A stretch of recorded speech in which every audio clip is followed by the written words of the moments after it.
Hey there, focused learners, and welcome back to another explainer. I am super excited to have you here today because we're tackling something we all use all the time, but we rarely ever actually get to see. I mean, think about it.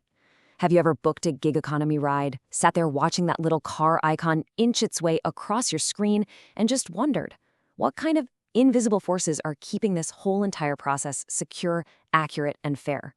Well, today we are demystifying the complex back-end architecture of the FindMeDriver platform. We're going to look way past the user interface and really break down the invisible code, the digital fortresses, and those super strict rule sets that keep gig economy apps running smoothly without just, collapsing into total chaos.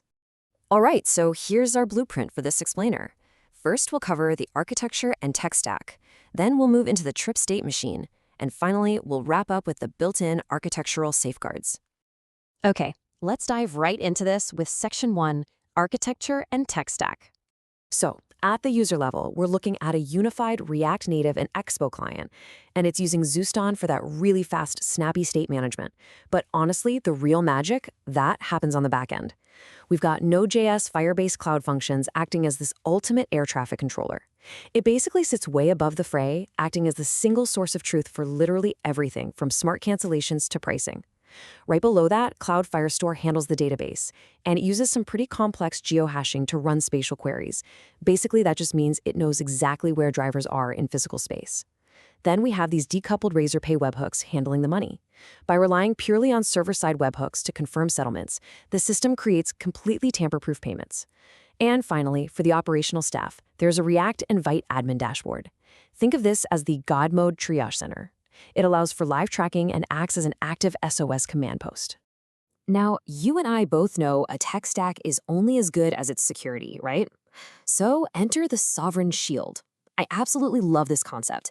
Think of the Sovereign Shield as this unyielding, totally ruthless bouncer just standing guard at the door of the Cloud Firestore database.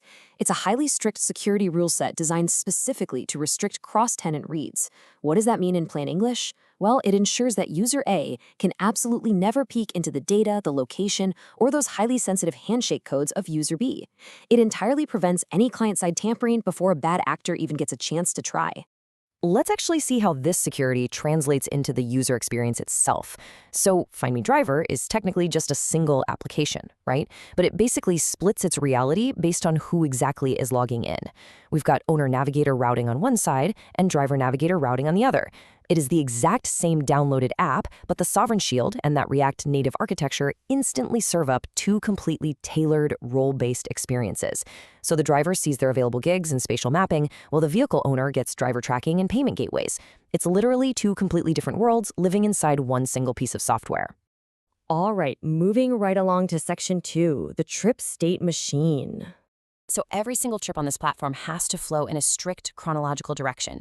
We go from pending to accepted to arrived to inspection to in progress and then finally completed. And listen, this isn't just some nice UI feature. This is a tightly controlled mathematical state machine. The back end strictly dictates that a trip absolutely cannot skip from accepted directly to in progress. So why does this matter? Because enforcing this super linear flow completely prevents race conditions and systemic fraud from start to finish. I mean, you literally can't cheat a system that straight up refuses to acknowledge skip steps. Now, what's really interesting about this is the number 300. That represents a 300-meter Haversine distance limit. When a driver attempts to trigger those arrived or completed states we just talked about, the app doesn't just, take their word for it. The Firebase air traffic controller actually steps in and cross-checks the driver's real-time background GPS pings. It uses a Haversine formula to calculate the actual curvature of the Earth distance between them and the destination. If that driver is not within exactly 300 meters, the system firmly rejects the state change. So absolutely no location spoofing allowed. Which actually leads us directly to the number 4. To move the state machine from the inspection phase to in progress, the system requires a handshake lock. And this is a unique 4-digit PIN that is generated solely by the owner of the vehicle. The driver basically has to physically meet the owner, get the specific 4-digit code from them, and then manually enter it into their own app. But here is the absolute most crucial part of that handshake, and I really want to emphasize this security choke point. The very millisecond that 4-digit handshake PIN is verified, The system instantly shreds it. It is permanently destroyed by the server. It doesn't live in a database cache somewhere. It doesn't get saved in some random log file. It is just gone. By destroying that data the exact moment it has served its purpose, the architecture entirely neutralizes replay attacks. A hacker simply cannot intercept and reuse a pin that literally no longer exists. It's a brilliant, zero-trust way to protect the user's wallet. Okay, let's jump into our final segment, Section 3, Built-in Architectural Safeguards. Because let's face it, we have all been there. What happens when things go wrong? You book a trip and then the driver just cancels. Or maybe a driver accepts a ride, but their car just never moves on the map. Or worse, what happens in a real-world emergency? A perfect mathematical state machine is, great in theory, but gig apps have to exist in the messy, completely unpredictable real world. So let's look at how this architecture handles the chaos. First up, we have smart repooling. Say a driver accepts a trip but then cancels it.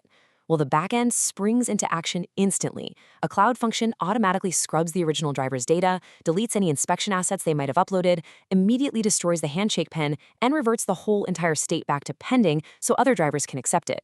This super seamless automation resets the board instantly. It keeps the platform moving, and most importantly, it actively protects owners from being hit with unfair cancellation fees for a trip that never actually even started. Next up, we have what I like to call the digital janitors. These are the safety valve crons. Basically, these are automated, scheduled routines that are just constantly running in the background. Periodically, they'll sweep through and clear out stale instant requests so the system doesn't get all bogged down. They also send out scheduled warnings to nudge drivers before their commitments. But my absolute favorite is the strict 12-hour eviction rule. If a driver has claimed a long-distance outstation trip but they fail to initiate the workflow 12 hours prior to departure, this cron job ruthlessly force evicts them and repools the trip. It is such a fantastic failsafe to ensure the owner isn't just left stranded at the absolute last possible minute. But what about a real, physical emergency? Well, when the emergency lockdown is triggered, literally everything we just talked about stops. The system immediately freezes the trip state machine. It completely blocks all cancellation attempts, so a bad actor cannot just erase the trip to hide their tracks. It instantly sounds the alarm for the super admins sitting at that God mode dashboard, and it exposes direct tap-to-call communication lines between the users and the operational staff. So the crucial point here is that this SOS protocol deliberately breaks the normal digital flow. Why? Because it fundamentally understands that human physical safety is vastly more important than a software state machine. And honestly, this right here is exactly why complex invisible backend architecture matters so much to everyday users like us. As we wrap up this explainer, I want to leave you with something to really chew on. We've seen how FindMeDriver uses these incredibly strict state machines, GPS verification, and real-time data destruction just to keep you safe. But it raises a really fascinating point. If an app's ultimate security maneuver relies on instantly shredding its own data to protect you, who is really in control of your digital footprint?